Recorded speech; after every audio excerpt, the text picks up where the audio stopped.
Ezra, meron kang notebook at saka lapis o di kaya ballpen 'no, maganda 'no? Pangsulat, Oo, sabi mo yun. pangsulat at saka Oo. susulatan. Notebook at saka pangsulat. At saka, Ezra, buti naman kasi Gen Z ka. Tapos ang mga Gen Z parang hindi na sila masyadong nagsusulat ngayon. Tama ba ako? Act Kasi palagi sa computer lang at saka sa Mhm. gadget sila 'no?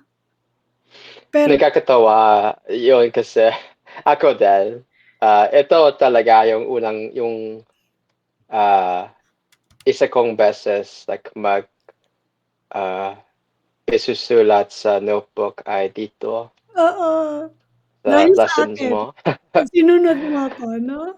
Dahil sa Oo. akin, oo, sige lang gawin Mm. natin 'yan, Ezra.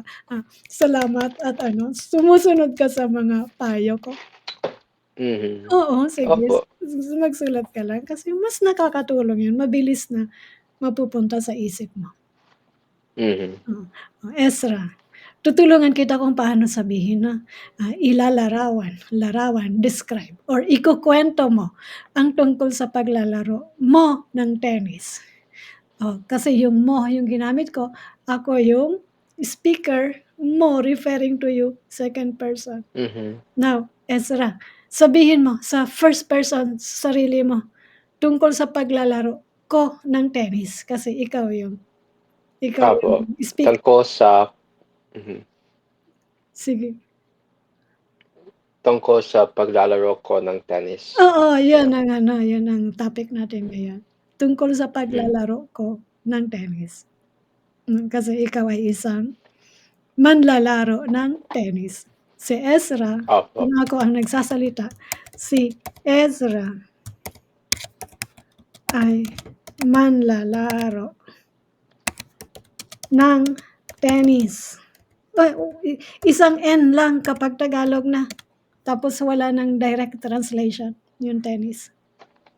Mhm. 'No, kasi, sabi ko kanina sa Filipino or sa Tagalog, Filipino, kung ano ang bigkas, siya ang baybay. Narinig mo na 'yun.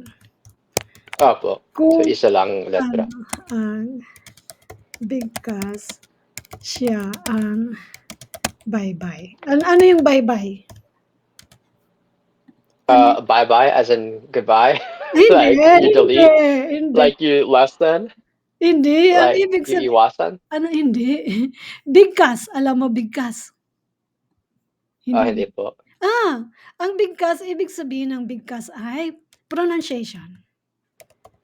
Bigkas. Pronounce or pronunciation. 'Di ba?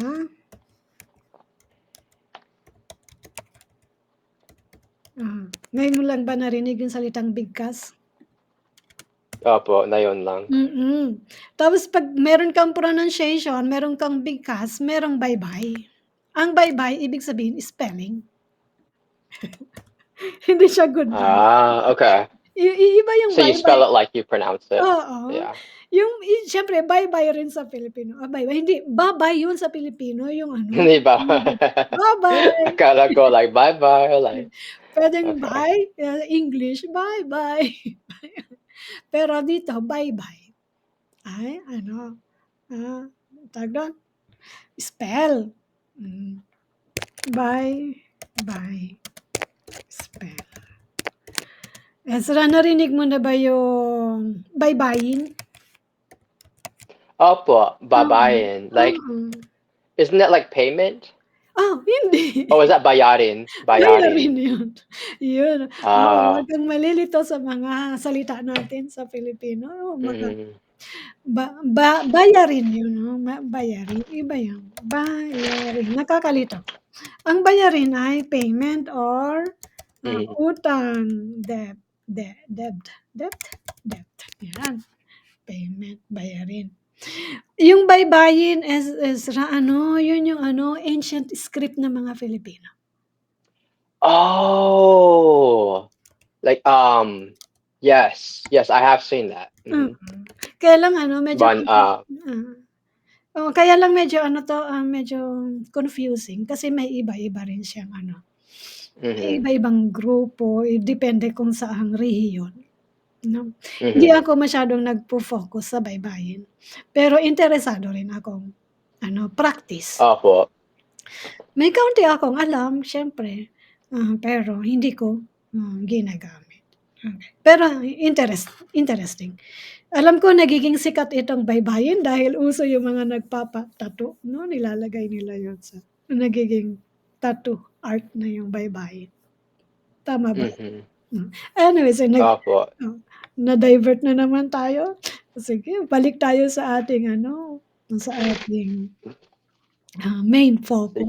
Sige. Tutulungan kita kung paano mo ikuwento ang paglalaro mo ng tennis. 'No. So, Mhm. ikuwento mo ulit kanina sinabi mo sa akin yung kuwento mo. Kuwento mo ulit yung Okay. paglalaro mo ng tennis. Okay, so ngayong panahon, ah, nananalo ako ng marami.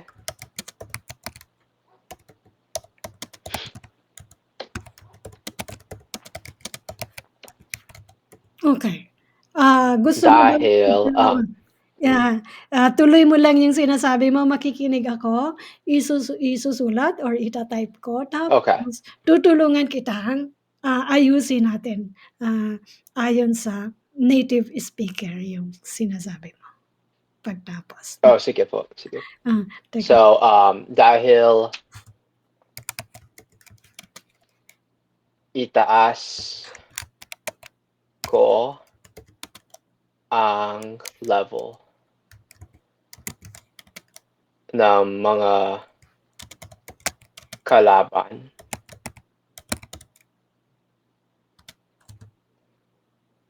iba ang diskartes nila at mas mahusay sila, um, tukin Tukin? suntukin, Yung hindi suntukin? Suntukin? suntukin ang bola. Okey. Sige, That makes sense? sige lang, naintindihan ko kung anong ibig mong sabihin. Meron ka Oo, bang gustong sasabihin or ayusin muna natin ito? mhm. Hindi, sabihin mo lang yung mga susunod mong sabihin para hindi mo makalimutan. Sige, sula i Ah, parang gano'n and then like mas mabilis ang bola, kailangan ko talaga, um, um, gumamit ng buwang court.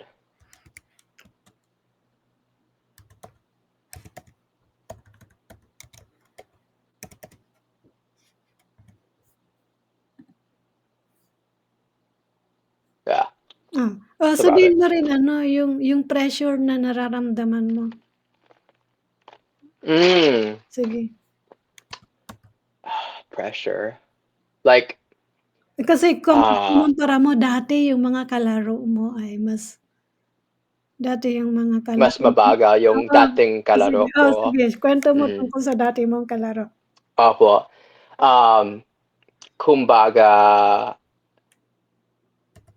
I'm trying to say like whereas, like kumbaga, Tingnan natin kung kasi ang hirap kung sabihin kung tama ba. Sige tuloy mo lang. Kumbaga, okay. Kumbaga, yung dating kalaro ko ay, mabagal at mahina. sige. I don't know, I guess mahina is the best word, yeah. Okey. So yan, Mhm. yan ang gusto mong sabihin. Oh, sige. Siguro gusto ko itong gawing italize. Sige. Ngayong panahon nananalo ako ng marami. Alam ko ano, inayos ko na dati 'yan. Tinuruan kita kung paano sabihin yung ngayong panahon. Sa ngayon. Sa ngayon. You did say that. Yeah, you said that last lesson. Oo, I sa forgot, ngayon. sorry. Ngayong Yeah. panahon parang So yun kasi yung ngayong panahon parang ang sinasabi mo yung it's a bad habit. oo, or I have to remember that. So oo, that oo. Sa ngayon, oo, sa ngayon. Ayan, pero puwede mo rin sabihin sa mga panahong ito, pero formal yun. Sa mga Mhm. panahong ito. Ito medyo formal ito, Ezra, puwede rin naman. Okey. Pero parang gusto mo casual, everyday Tagalog. Sa ngayon Sana yun. oo, Sana yun. oo. Sana yun. Okay. Oo, sa ngayon, nananalo ako ng marami. Mas maganda sabihin mo hindi marami, madalas. Oh, that's right. Yeah. Mm. Sa Okay. ngayon, mas madalas akong manalo. Mas madalas akong manalo. Yan, medyo ano siya, speaking like native. Sa ngayon, mas madalas akong Mas manalo. madalas akong manalo. Okay. Sige ano, sabihin mo. Sorry, sana yun. Ay naku, sana yun mas madalas akong manalo. Oo, sa ngayon mas madalas Hmm. akong manalo. Ezra, yung tennis mo ba one-on-one, hindi siya team playing game? Opo, I play singles Oo, right now, single. but sometimes I also play Oo, casually doubles. okey. So, nilalagyan ko ng markang green yung yung recommendation ko. Okay. Yes, ayun. So, puwede ring formal, tama ito formal, okey. Sa panahong ito, mas madalas akong manalo, gano'n din, 'no? Sa Mhm. mga panahong ito kasi recurring. 'No? Kasi yung skill ng tennis mo paulit-ulit ano na siya, hindi ka gano'n yata ang bawat skill, Ezra, ah, hindi ka babalik sa dati mong skill na lower yung skill mo, mas mahina. So, Mhm. lalo lagi mong pina-practice, walang iba kang patutunguhan kundi, mas magaling, 'no? Opo. Kaya sa mga panahong ito at saka sa mga susunod na panahon, mas madalas akong mananalo. Opo. Teka, sa ngayon mas madalas akong manalo, tingnan mo yung verb conjugation natin, Ezra. Sa Mhm. ngayon ibig sabihin yung present time, 'no, sa ngayon. Mas madalas akong manalo, yung manalo mo ay infinitive, familiar ka na sa mga forms of verb, Yes. infinitive, Mhm. madalas akong manalo. Tapos sa mga panahong ito, kung sa mga panahong ito ang gagamitin mo, puwede rin mas madalas akong mananalo. Tapos kung malakas ang iyong tawag dito, confidence. Malakas ba ang confidence mo, Ezra? Um, Sa ano po? sa paglalaro ng tennis o di kaya sa habang habang sinasanay mo or habang ginagawa mo ang skill mo, ang activity, so malakas ang confidence mo. Kaysa sa Sabihin dati, mo opo. Uh-huh. oo, diskarte Mhm. confidence, ano ba sa Tagalog ang confidence? Kumpiyansa, Ah, paglalaki? Paglalaki? No.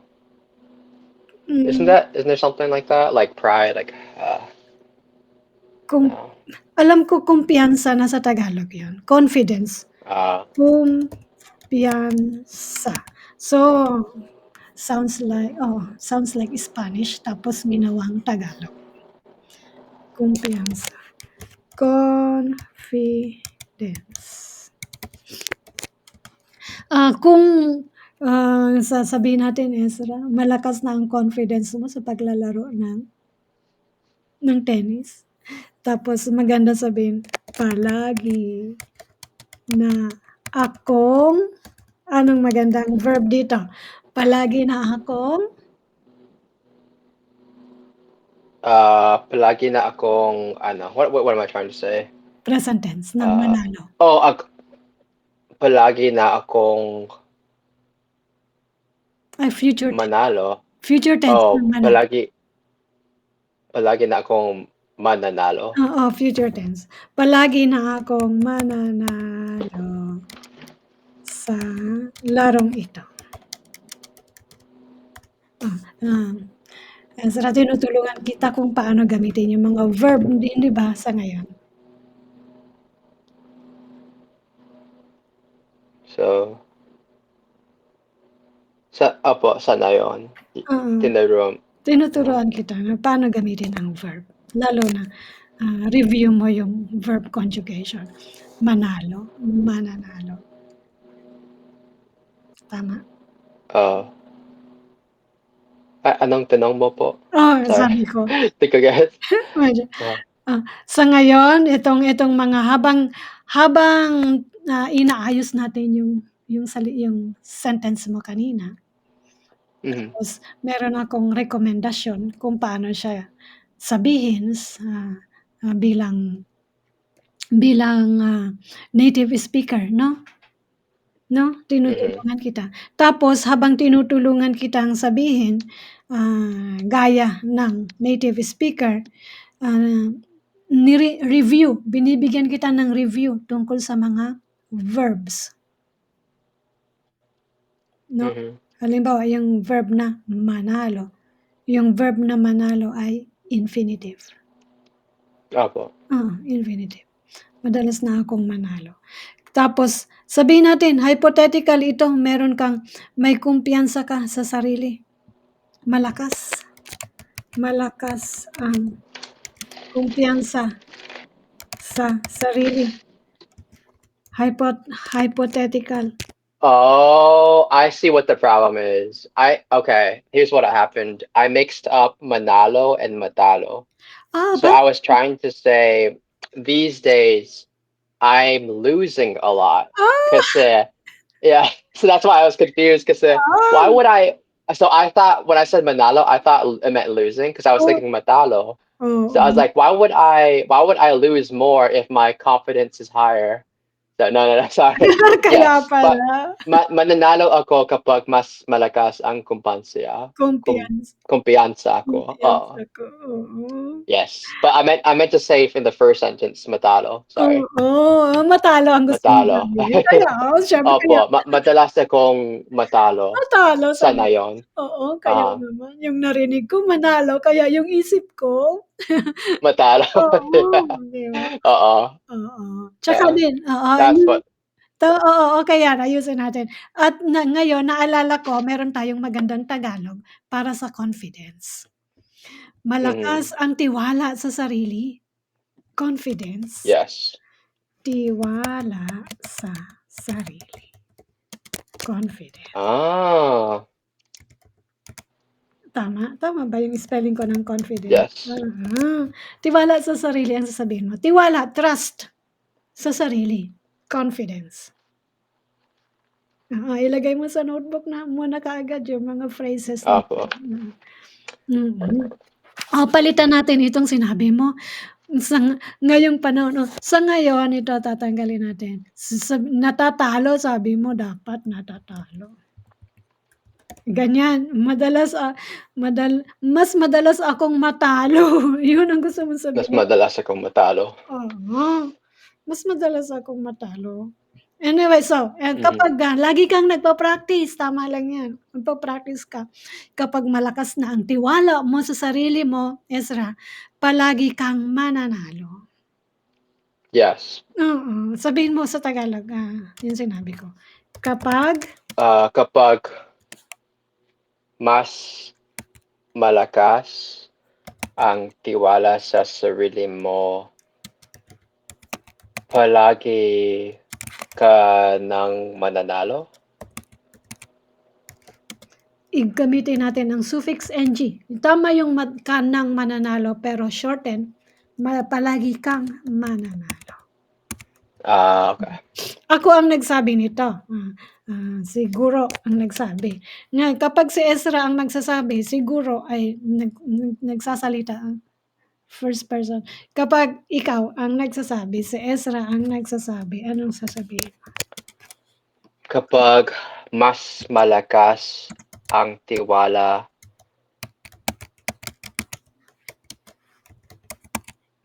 sa sarili ko.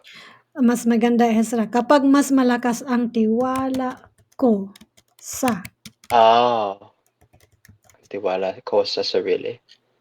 Oo. Interesting. Okay. Kapag mas malakas ang Sa sarili. tiwala ko sa sarili ko, Palagi akong mananalo. Yan. Ayusin natin ito. Kapag mas malakas ang tiwala sa sarili mo, okay lang din naman ito. Kasi ako second person. Kapag malakas ang tiwala sa sarili mo, palagi kang mananalo. Pero puwede ko rin sabihin, kapag malakas ang tiwala mo sa sarili mo, palagi kang mananalo. Anyway, okey. Ezra, pareho lang ding acceptable. Okay. Sige, Ezra. Yun. Yeah, Ano? I feel like sometimes it feels redundant, di ba? Oo, Like I say like tama. isa kong kapatid ko. Mm. Tama ba? Or I just like isa kong kapatid? Isa kong kapatid. Isa kong kapatid, Okay. hindi mo na uulitin yung kapatid ko. Ito, Okay, Ezra, gotcha. parang ano, parang emphasize mo yung tiwala ko. May emphasis Okay. ka. Naka-emphasize kapag malakas ang tiwala ko, speaking about myself, Sa sarili oo, ko. sa sarili ko. Ako Okay. hindi ko kailangang i-emphasize yung tiwala mo sa sarili mo, hindi na. Kasi Okay. nagbibigay lang ako ng ano, anong tawag dito, inspirasyon or motivation sa'yo, 'no? Nasa sa'yo pa rin yung execution, oh. Tama, agree. Tama, sang-ayon. Opo. Oo. Gano'n din, Ezra, kapag nag-aaral ka ng Tagalog, 'di ba? Gano'n din, kailangan malakas yung tiwala mo sa pagsasalita ng Tagalog. Opo. Oo. Opo, kapag mas malakas ang tiwala ko sa sarili ko sa Tagalog. Sa pagsasalita. Ah, Sa pagsasalita. Sige, lagay natin. ah, Sige. Kapag malakas ang tiwala ko sa sarili ko. Anong kasunod? Sa um, kasi kailangan ano, specific na.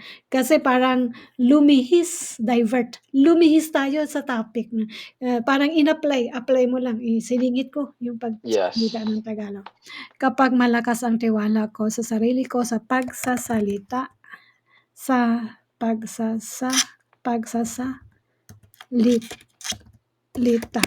ng Tagalog.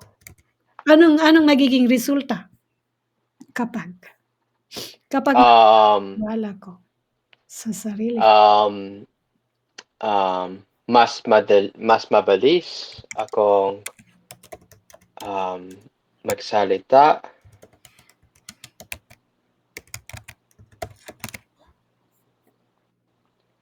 at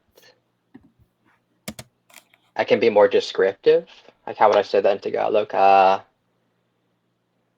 mas marami kong masasabi. Okay. Tama, descriptive.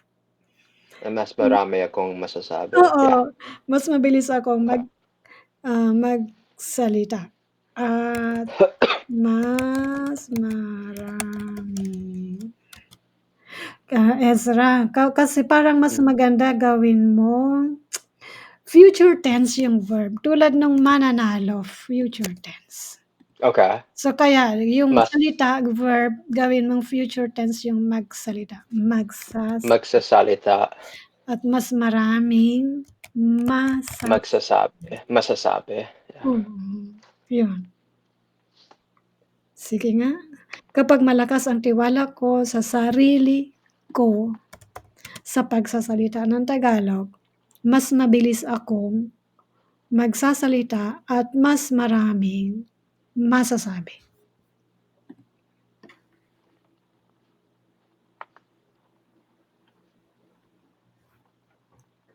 Pagsasa pagsasa Ay, ang pangit ng, handwriting ko. Walang So problema bad. yan, Sira, ang importante Yeah. ikaw ang magbabasa niyan, naintindihan mo yan sa sunod. Minsan hindi. Minsan kapag I'm looking back at my notes, I'm like, "What did I write here?" Ano yung sinulat It's mo? so bad. Yeah. Sige lang, wag kang Mm. magmadali, isulat mo lang siya. Mm. Mhm. Ayos. Nakakatawa kapag makita mo ng handwriting ko talaga. Sige, bigyan mo ako ng screenshot o di kaya padala mo sa akin. Okay, send ko ng picture mamaya. Mm. Oo. Oo, yan. Tama yan, Ezra, kasi habang inuulit-ulit mo, tatanggapin siya ng iyong utak. Utak, Mhm. brain, habang Totoo. mo siya. Oo. Okey.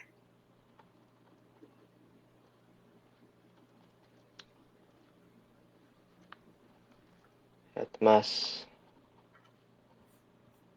maraming masasabi.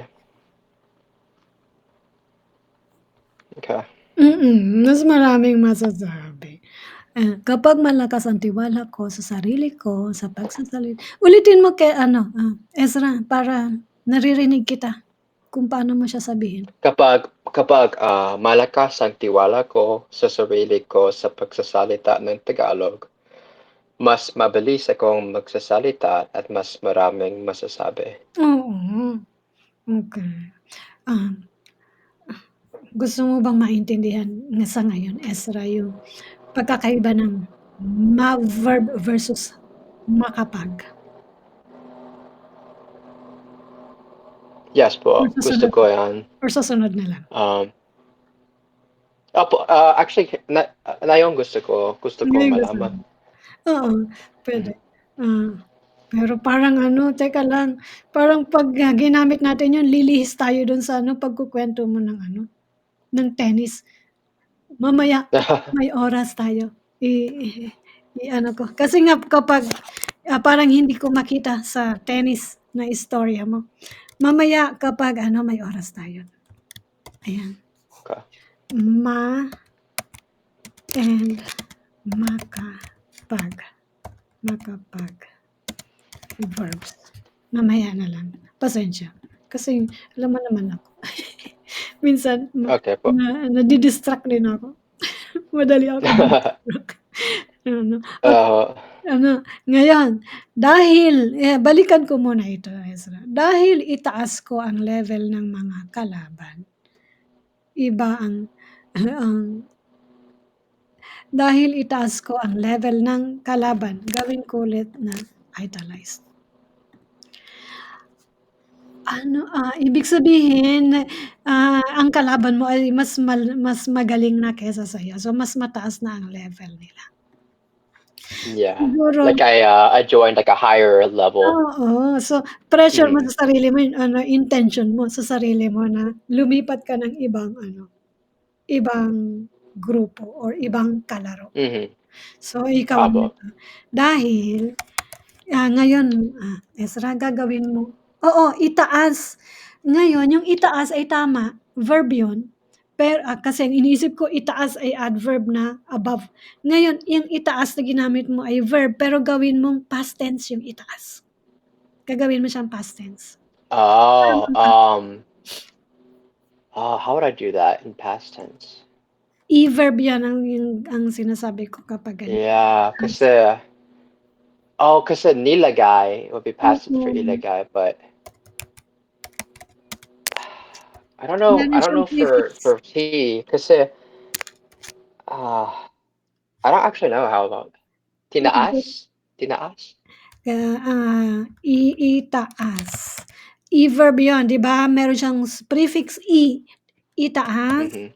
itinaas yung past, itinaas, itinataas ang present, tapos itataas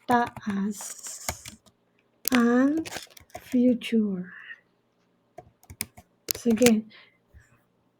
Itinaas, itinataas, itataas. Itinaas. Oo. So, dito past tense ang gagamitin mo kasi nangyari na, nakapag-decide ka na. Opo. Nakapagpasya ka na, decide.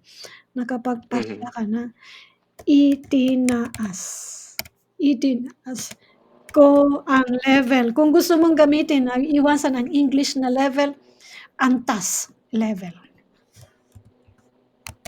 Antas. Dahil itinaas ko ang antas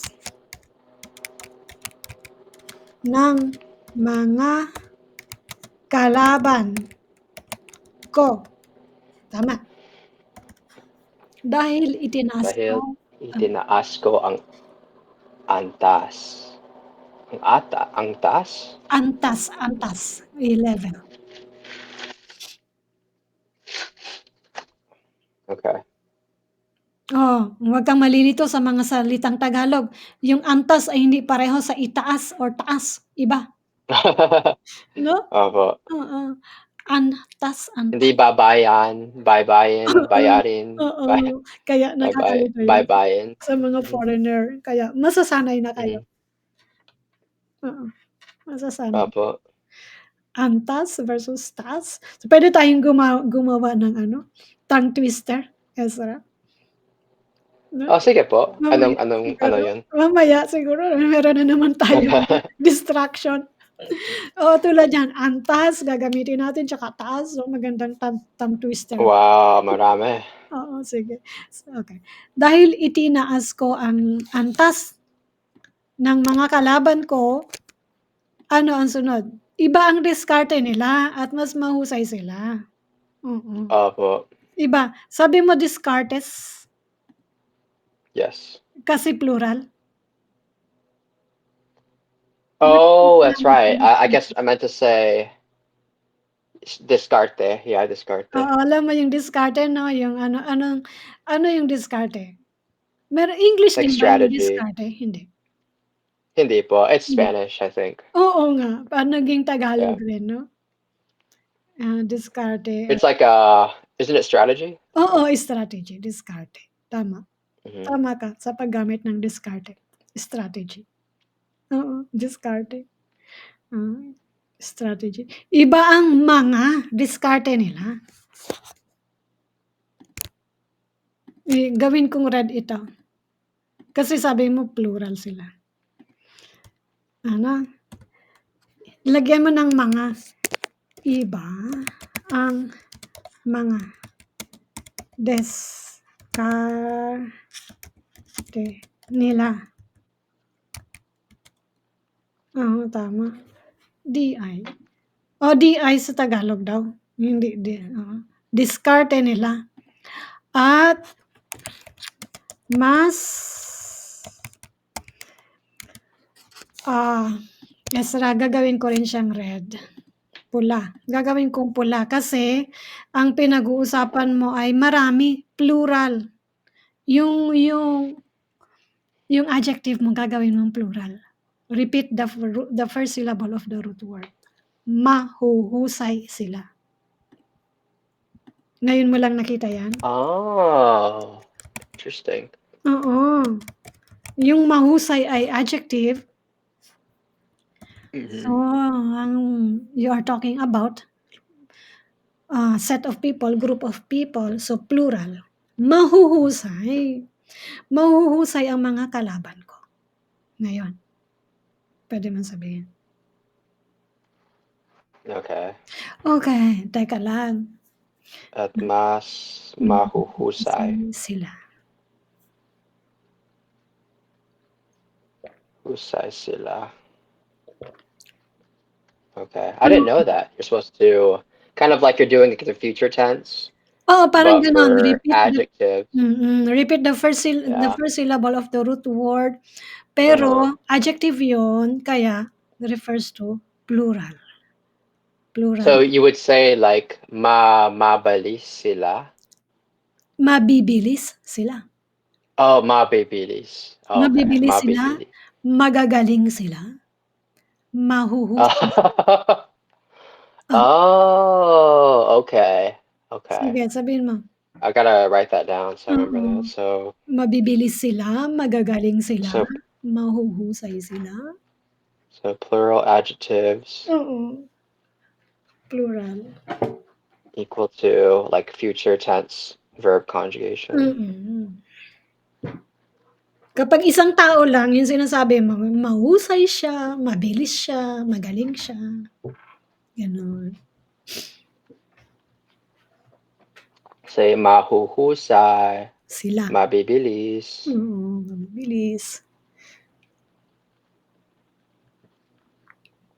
Alam mo ba, naisip ko like kagabi, baka yung gumawa ng Tagalog, baka meron siyang stutter. Diba? Like mahuhusay, mababilis, nalililuto. Diba? It's like a Yung lot of like repeated, sabi mo yung ano, gumawa ng Tagalog, ibig sabihin yung mga ninuno natin, Ezra? nanini, ano po? Mga ninuno natin, sabi mo yung mga gumawa ng Tagalog, sabi mo. Tingnan Oo. natin, ito, Yung mga, those people who made Tagalog, the Oo, people who like sabi mo created, the yung people who created it. mga gumawa ng Tagalog, sabi mo. So, ibig mo sabihin yung mga gumawa ng Tagalog, gawin kong Mhm. italize, sabi mo. Ano sila? Anong tawag mo dun? Ano sabi mo? Baka, Baka baka meron silang stutter. oo, sabi mo. Kasi naninilituto, nagsasasalita, masasabi, Parang yung mahahusay, dadadada, nag-uulit. dadadadadada. Meron silang stutter, sabi mo. So, ibig sabihin ng mga gumawa ng Tagalog, Ezra, ibig mo sabihin, yung mga ninuno natin, ancestors, ninuno, ninuno, ancestors, Filipino ancestors. Ibig mo bang sabihin yung mga ninuno natin meron silang stutter? Ninuno. Yeah, yung ninuno Ninuno natin. natin, oo, Uh-huh. sila may stutter sila. Na, na, na. Oo. Sa. There's so many like Oo, repeated words. paulit-ulit lalo Mm. na pa. Mhm. Papapa, Oo, ninuno. oo, oo. Oh, 'di It's ba? like, Tama ba, Ezra? mhm. Ang mga ninuno mo yung ninuno ko ay ninuno mo rin? Yung ninuno ko, Opo, parehas ng ninuno ninuno natin. oo, pareho ang ninuno natin. Pareho, pareho, pareho, pareho, pareho. Pareho ang Pareho, ninuno or hindi. mga ninuno natin. Kasi parehong Filipino ang mga ngayon gamitin natin salitang magulang natin. Ezra, tama? Opo, Pareho ang mga ninuno, ninuno natin kasi parehong parehong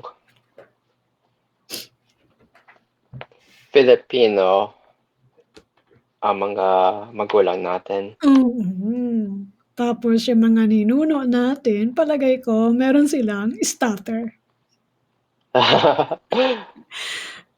Sila ang gumawa ng Tagalog, Ezra. Oo. Sila I'm curious if that's actually how it started. oo. Diba? Like, ano sabi mo? Like, oh, okay. I see what you're saying. So you meant plural, a Hmm, group of them. oo. Okay. Alam mo rin yung Mhm. salitang ninuno, Ezra, galing siya sa salitang ang root word niyan ay nuno ang root word, nuno. Nuno. I've never Oo, heard that before. oo.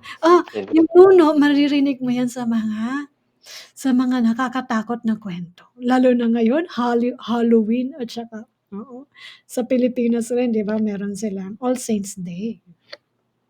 Yes, today is All Saints Day, 'di ba? And Oo. then tomorrow is All Souls All Day? Sunday, oo, sa Mhm. Pilipinas 'no. Dahil dito sa Amerika, Halloween o di kaya, ah, ano yung, yung tradisyon natin dito, Halloween at saka trick or treat, Mm, mga ganyan 'no? trick or treat, mhm. Oo, yung ang root word ay nuno, ibig sabihin ng nuno ay matanda, nuno. Matanda, Okay. pero minsan sinasabi nila mga elementals, kasama sa mga elementals.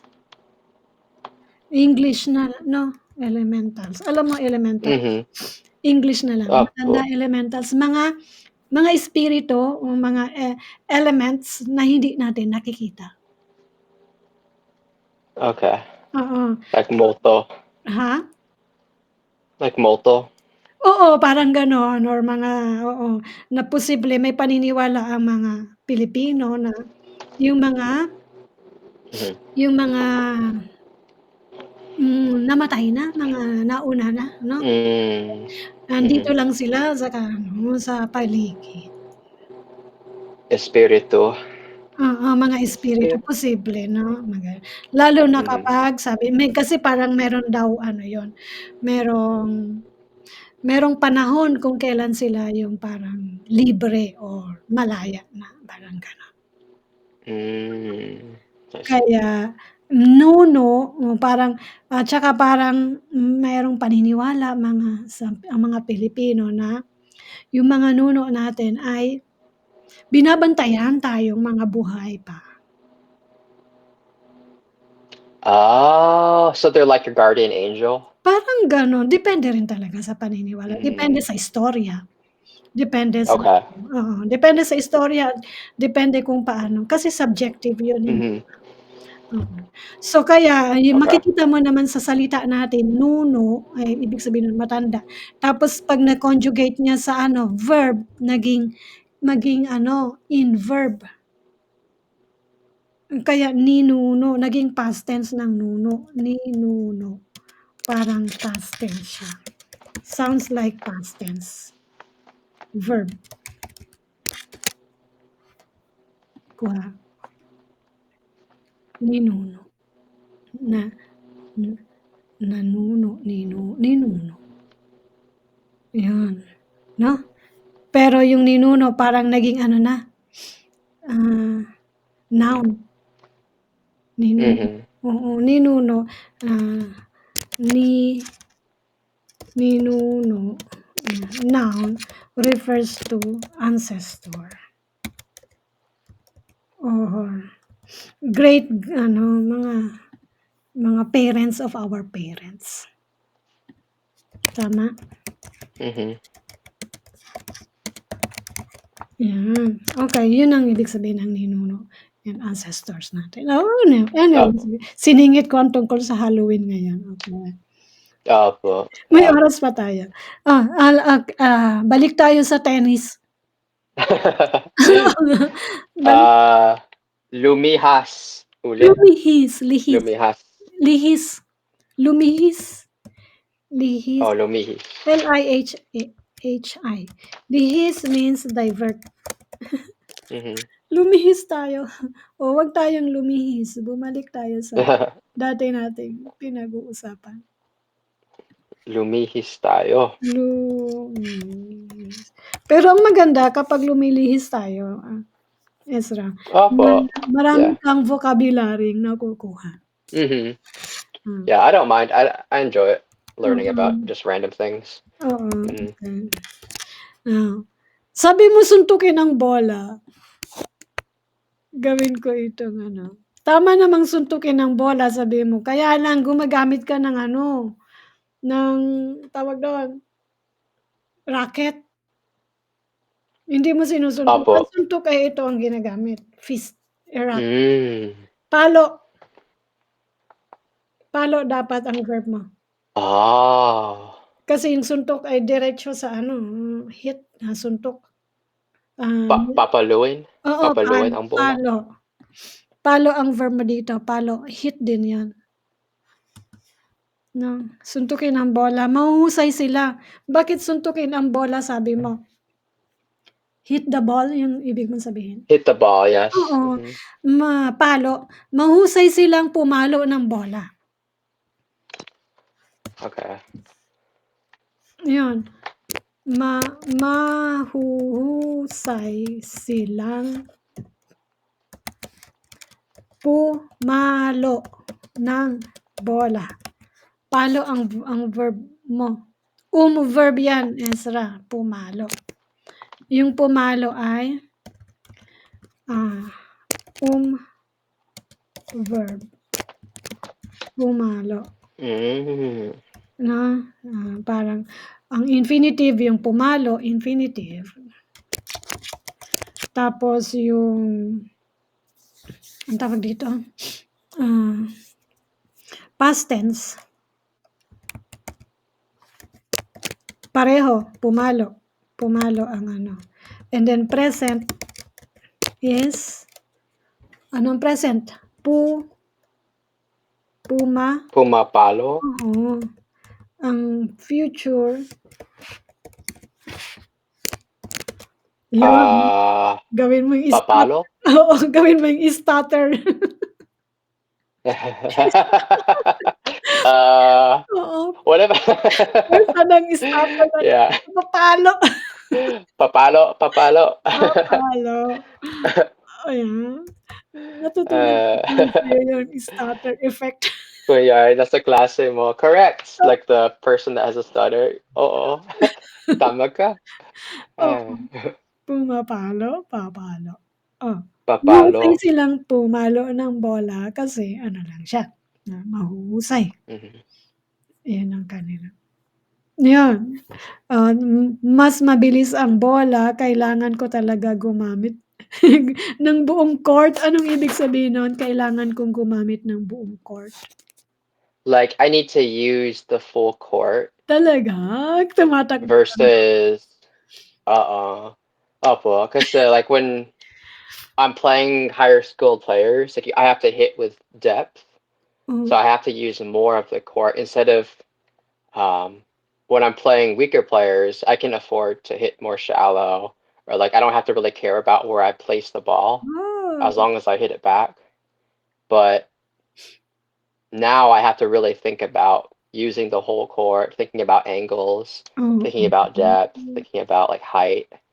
Yeah. Kaya kailangan tatakbo ka ng mabilis para Opo, tatakbo ng mabilis. Tapos ano, mas magagaling yung kalaban mo, intention talaga nila ilayo sa'yo yung bola. Diskarte nila Opo. yun. Opo, yung diskarte nila. Oo. Tama yan, Ezra, tama yan, tama. Okay. Ayun, okay. So, nakuha na ba natin? Nakuha natin yung sinabi mo, no? Opo, nakuha ko. Oo, yung mga correction na kailangan nating kailangan. Iba ang diskarte nila, mas mahusay sila. Mas mabilis ang bola. Kailangan ko talaga gumamit ng buong court. Pwede yan. Tama ito, wala akong correction dito. Kailangan or Nice. kailangan, oo. Wow. Lagyan ko ng ano 'to, period. Pwede naman yun, kailangan. Kasi parang ano ka na, mabilis mo na siyang sasabihin. Yung sinusulat ko lang dito, kailangan para malinaw na. Yun yung 'pag hinanap mo sa dictionary, kailangan ang makikita mo. Okay. Pero kasi yung kailangan malamang wala siya sa dictionary kasi modernized or colloquial na. Kailangan. Kailangan. Ang gusto kong practice mo kapag sinulat kong kailangan, so pwede mong sabihin kailangan. Kailangan. Okay. Kailangan ko Yeah, it's talaga. easier to remember versus kailangan. Mas madali Kailangan. sa'yo, kailangan. Kailangan. It's your choice versus kailangan. Kailangan, Yeah. ginagamit ko lang itong spelling, bye-bye, na kailangan kasi reading material yung ginagawa ko. So, ayokong masanay na gumamit palagi ng slang kasi nagiging informal yung lesson. Opo. No? Yeah. Like the informal, like, Mas maganda. sana yun kaysa sa, what'd you say before? I forgot, but I just remember sana yun. Sa ngayon, sa mga panahon, Sana yun. sa ngayon, sa mga panahon ngayon. Sa mga panahon na yun, yeah. I'll just say sana yun now. Oo, sa ngayon. Mhm. Sa ngayon, mas mahuhusay ang kalaban ko. Sabihin mo. Sana yun, mas mahusay ang Oh. ang kalaban ko. Teka lang.